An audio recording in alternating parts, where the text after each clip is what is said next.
Olá, meus amores, tudo bem com vocês? Espero que todos estejam bem, tá? E hoje é aula de História e nós vamos falar sobre o Brasil Regencial, que começa na página 294, tá bom? Então vamos lá. Gente, após a abdicação de Dom Pedro I, que nós vimos na aula passada, em 1831, o Império do Brasil ficou sob o domínio de uma regência. E como determinava a Constituição de 1824, já que o herdeiro do trono tinha apenas 4 anos de idade, né? Então, com a falta de um imperador, esse período foi marcado pela consolidação dos grupos políticos no Brasil, tá? Então, o acirramento das disputas e diversas revoltas de cunho popular. Assim, o período é visto com muitos historiadores como a primeira experiência republicana do Brasil, tá? Então, vamos ver como que ficou esse período. Primeiro, nós vamos falar sobre a infância de Pedro de Alcântara, que ele era o herdeiro, tá? Que quando aconteceu tudo isso aí, ele tinha apenas 4 anos. Então, vamos conhecer um pouco da infância dele. Desculpa. Nasceu no dia 2 de dezembro de 1825, tá bom? No Palácio Imperial do Rio de Janeiro. Atualmente, gente, é onde é a Quinta da Boa Vista. Legal, né? Então, filho do imperador de Dom Pedro I, tá? Ele é o Pedro de Alcântara. E da imperatriz Maria Leopoldina, que foi reconhecido como herdeiro de trono brasileiro, tá? Ele era o herdeiro, tá, do trono brasileiro. Com a abdicação de Dom Pedro I ao trono imperial brasileiro, em 1831, o Pedro de Alcântara foi deixado no Brasil com apenas 5 anos, tá? Para que quando completasse a maioridade, assumisse o cargo de imperador do Brasil. Então, quando seu pai partiu para Portugal, ficou sob os cuidados de José Bonifácio, tá? De Andrade e Silva, que seria seu responsável legal e cuidaria da educação do príncipe. Então, assim, desde criança, o Pedro de Alcântara ele tinha um horário de estudo muito rígido, no qual aprendia história, filosofia, astronomia, arte, física e muitas outras matérias, tá? Então, assim, o Pedro de Alcântara ele estudava muito, tá? Porque os responsáveis dele acreditavam que o educá-lo seria, né? Educá-lo bem seria uma forma de impedir que ele repetisse os erros cometidos pelo pai, tá? Pelo seu pai. Então, pelo seu pai que era conhecido, tá? Que era muito conhecido pela impulsividade e irresponsabilidade, tá? Então, assim, como Pedro de Alcântara ele nasceu no próprio Império Brasileiro, a população via nele a salvação para os problemas políticos, econômicos, sociais e culturais que o Brasil enfrentava, tá? Então, essa foi a infância de Pedro de Alcântara, né?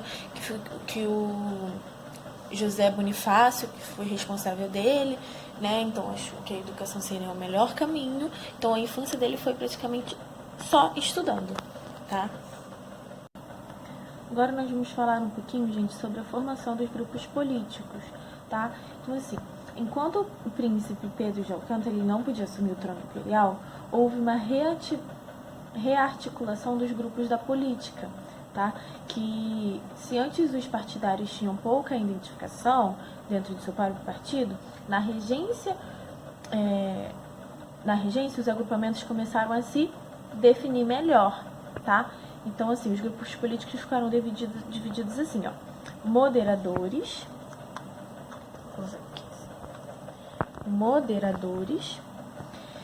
tá? Que eram os proprietários rurais, profissionais liberais, padres e militares, tá? Que ficava, gente, na parte de quê? De manutenção da monarquia e dos privilégios dos grandes fazendeiros, tá bom?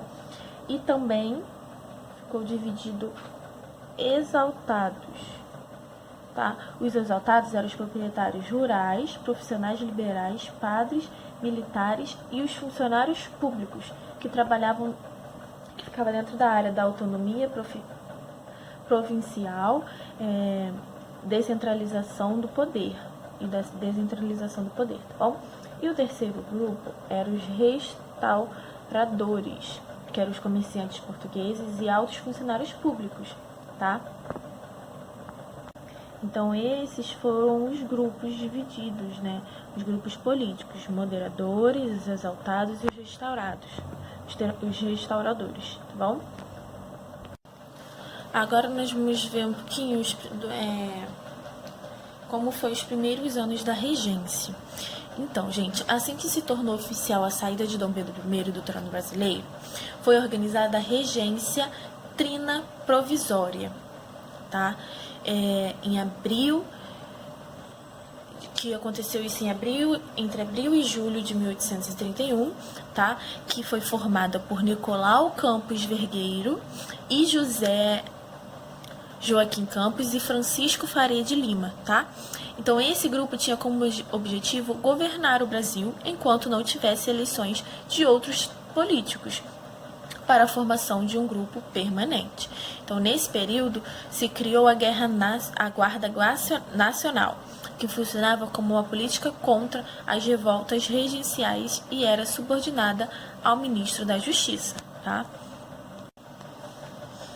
Então, gente, após a eleição, depois que teve a eleição, começou o governo da regência trina permanente, tá? E ela foi formada por Francisco, né? Por Francisco de Faria Lima, José de Costa Carvalho e Braulio Muniz, tá? Então, nesse período foram feitas revoltas na Constituição como?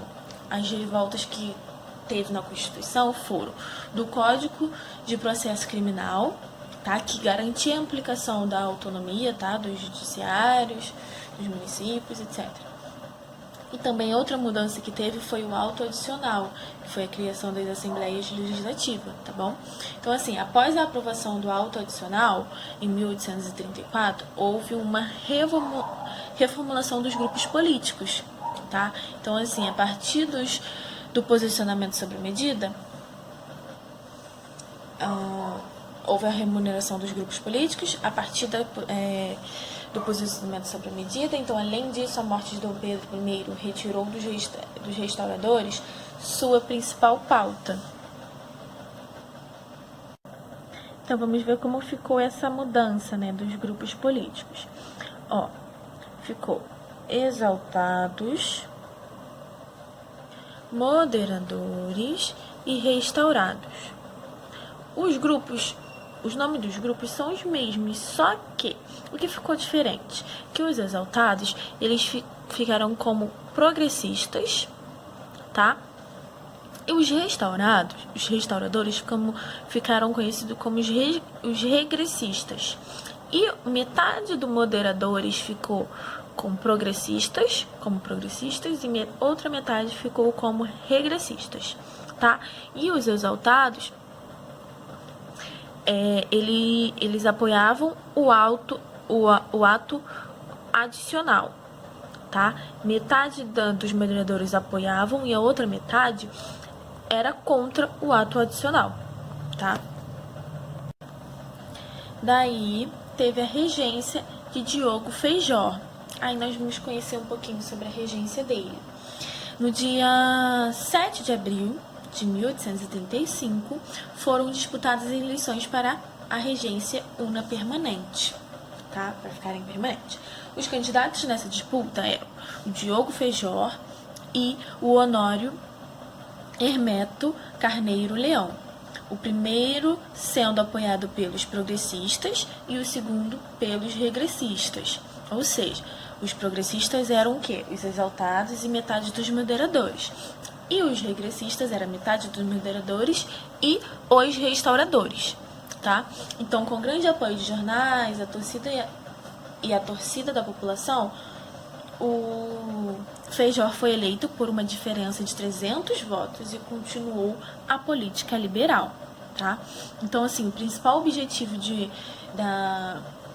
do novo regente era restabelecer a ordem do país, né? No país, já que movimentos revoltosos eclodiam de norte a sul do Brasil, né? Então, no entanto, seu governo não demonstrou sinais de que iria conseguir acabar com as revoltas, tá, gente?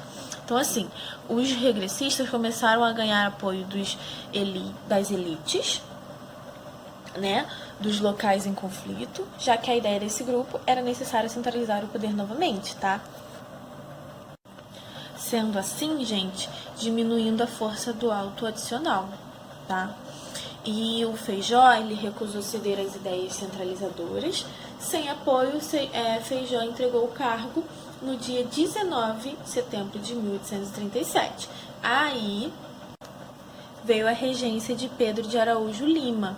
Pedro de Araújo Lima, ele ascendeu a regência de forma provisória, né? Ele pegou essa regência provisoriamente, tá? No entanto, pelo apoio dos grandes barões do café brasileiro, tá? Ele teve bastante apoio e foi eleito e continuou até a chegada de Dom Pedro II. Então, até o Dom Pedro II chegar, tá bom? Então, mudando a visão política de Feijó, ele mudou tudo que Feijó tinha planejado.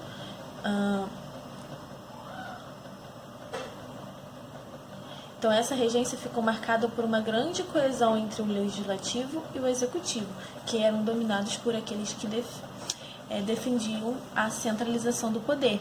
Então, a política dele de centralização deu à elite dominante o poder necessário para destruir as revoltas providenciais que atrapalhavam a ordem.